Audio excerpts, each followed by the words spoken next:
আমরা ধনেপাতার রেসিপি বানাই। এখন ধনেপাতাটা বেটে নেব, দিলাম কাঁচা লঙ্কা, ভালো কইরা বাইটটা নিব।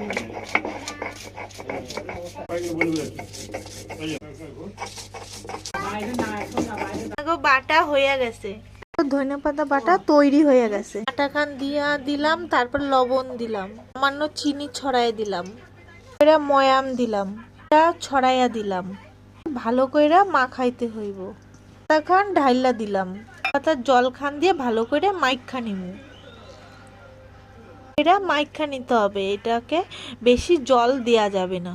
এটাকে এখন ভালো করে মাখতে হবে। আমাদের ময়দা খান মাখা হয়ে গেছে, দেখুন কত সুন্দর কালার এসছে। এখন সাদা তেল খান ভালো করে এর মধ্যে ছড়াই দিয়ে আধা ঘন্টা ঢেকে রাখবো। ঘন্টা পর এখন খুললাম, এটা লেচিগুলো এরকম করে নেব, বেশি বড়ও না বেশি ছোট, থেকে ভালো করে বেলে নেব।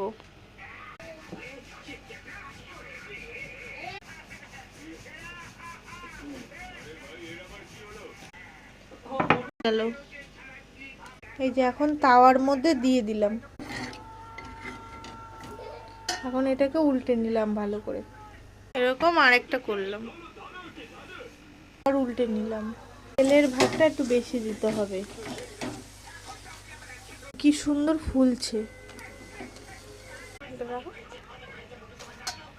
দেখুন রুটিটা কত সুন্দর হয়েছে।